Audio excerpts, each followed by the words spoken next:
Good evening, everyone. Phil here, and welcome to the Daily Wrap for what was Saturday, the 23rd of March, 2024. The return to the end game grind of RPG Overload, where we are trying our damnedest to try to finish Baldur's Gate 3 and Like a Dragon Infinite Wealth. Now, listen, I'm totally in agreement with everyone. The games have overstayed their welcome. We need to finish them, and we need to move on and play new games. That's why all day yesterday I played Dragon's Dogma 2. I want to play more Dragon's Dogma 2. I want to play another new game, Alone in the Dark. I want to do a co-op playthrough with my wife of Beyond Two Souls. I want to go back to Final Fantasy VII Rebirth, but I can't do any of that with these two lingering games. So that's why we're making this major push this week to finish them. And I have good news for everyone. Today was a very productive day in both games, and it's looking like we are basically on pace to finish them sooner rather than later, maybe even by the end of this week. So, let's talk. On today's Level 1 podcast, we talked about everyone's kind of initial impressions about Dragon's Dogma 2, but also about Rise of the Ronin. I did some research last night to kind of get a lot of people's opinions together on the game, and it turns out a lot of people really like Rise of the Ronin 2. So it looks like we have two significantly good games kind of going on simultaneously of very different play styles. If you'd like some news about that, check out today's podcast from this morning, okay? Now, outside of that, today was major progress in both RPGs. First of all, I have to sneeze. So if you wonder why I'm holding my nose like this, is because I just got a tickle in my nose. I'm trying to stop it. Baldur's Gate 3. We had two major focuses today.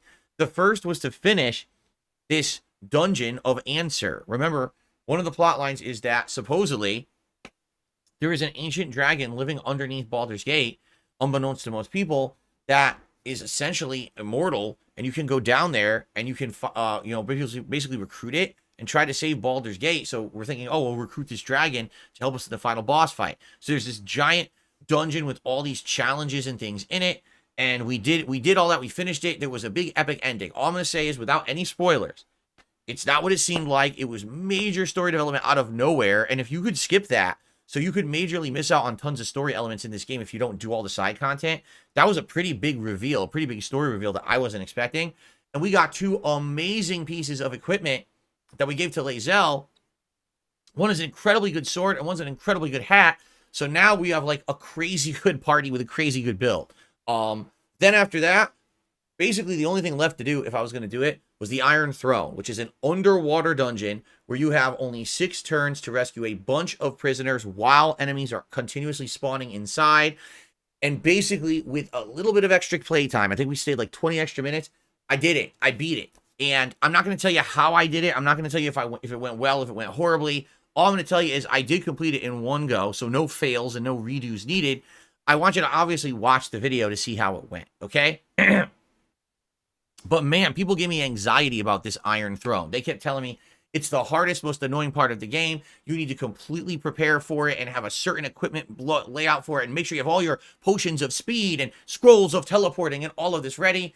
And I just want you to watch it and see how it turned out, okay? But anyway, the good news is we finished both of those. That means moving forward with Baldur's Gate 3, we only have a few things left.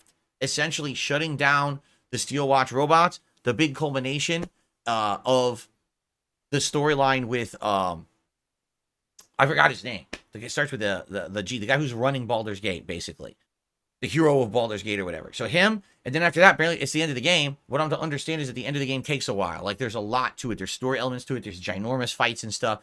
So, depending on how long it takes us to do the Steel Watch and the final conclusion there, we may beat it this week. We'll have to see. But great progress today. A lot of people thought it was going to take me a lot longer to do what I did today, or that I was going to fail at it and have to retry. And basically, I did really good against some of the toughest stuff in the game. Okay? All right.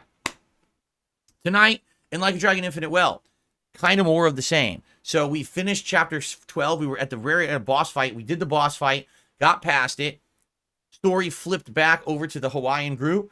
So Kasuga and his team running around, big plot line there where they're basically on the run and all of Hawaii's trying to get them. Tons of fighting, tons of leveling. We actually maxed out 2 jobs, one for Tomi, the samurai class, and one for Shitose, the Tennessee, and then we swapped. So we actually got Tomi to become the fire dancer again, and we got Shitose to go back to the housekeeping. And then there was a plot twist. And I don't want to tell you what it is, but basically, there's a new character. Yes, we are in chapter 13 of 14. It's the end of the game, and the game gave me a new character. Figure that one out, okay? But I basically put the character in the party, and I'm using the character now, which is cool. And basically, we didn't have a lot of time, so I said, why don't we go into the optional dungeon? So we did, and we're basically halfway through a floor of the optional dungeon, and people are like, you might as well finish it, because you need to be level 50 to beat the game. Like, the final bosses are level 50. So if I don't grind and get my characters up to level 50, I can't beat the game. I'm going to basically hit a wall and have a really hard time. So what I'm thinking of doing is next stream, which would be Monday night, we just do the optional dungeon. We have the second half of stage 2, and then we could do all of stage 3. And if we beat it, we're going to level up a ton. Like, by the end of today, we started, the Hawaiian team was like level 38. By the end of tonight, we ended up level 42. Imagine if we do the optional dungeon, we might end up like level 50. And chances are we're probably going to get better equipment and everything too. So it kind of makes sense. Maybe that's what we'll do next stream. Monday night, we just focus on making that team maxed out, so then we can turbo through their side of the story, no problem, right? We'll have to think about it, but I mean, we're already in the midst of that one, so, a strong consideration. Anyway, great progress in both games today. I'm pleased because, we could have been hung up, and we could have been not really making much progress in these games, but instead we're getting great story progress and advancement, and we're getting right in position. I'm really hoping that possibly by the end of this week we can finish these games. If not, worst case scenario, we'll likely finish them by the end of March, meaning once April hits, we're into all the new games, okay? So thank you. Thank you for understanding. I know it's not the most fun thing to be playing these games for 3 to 4 months in one case and over 2 months in another. That's why we're making the push to finish and then focus on the new ones, okay? So good stuff in that regard. Now, I just want to remind everyone, tomorrow is React Day. What that means is we're going to do a podcast on DSPGaming in the morning. But then we're going to do a full day of reacting, and it's an epic day, and here's why. Yes, the first stream will be DSP versus the internet over on DSP Reacts, my weekly Clips React show. But the late stream tomorrow night is the conclusion of my Retro React series of Heavy Rain. It's going to be fun. It's been an awesome month and a half doing this weekly with you all. I really enjoyed this. For those who are there live or those watching it on demand, equally, I know it's super fun, isn't it? To go back to the past and watch these old playthroughs that I did like so long ago, and the old style of commentary, laughing at it and seeing my choices and everything. It's super fun, and I cannot wait to see how this will now pan out, because I don't remember how my ending was. I don't remember who lives, who dies, who does what, what endings each character gets. I've completely forgotten from my first run. So this will be neat. Don't miss it. If you can be there live tomorrow night on the late stream, 6:45 p.m. Pacific time over on DSP Throwback, please make it. I would love to have a great crowd for the final finale of Heavy Rain. It's going to be very epic and fun. And then also, I'm going to put up a poll to determine what the next Retro React will be the week after. And I'm going to gift out some memberships, because I have a few memberships to gift out on that channel. So it makes sense that I would gift out some memberships during the finale stream. Okay? So be there or be square. And then Monday, we will get back to full-time gaming, making our endgame pushes in both Baldur's Gate 3 and Like a Dragon Infinite Wealth. Okay? Great streaming day today, everyone. Thank you so very much. I hope you all have a good evening. And I hope to see you tomorrow for React Day. All right? Peace out. Be safe. See you later.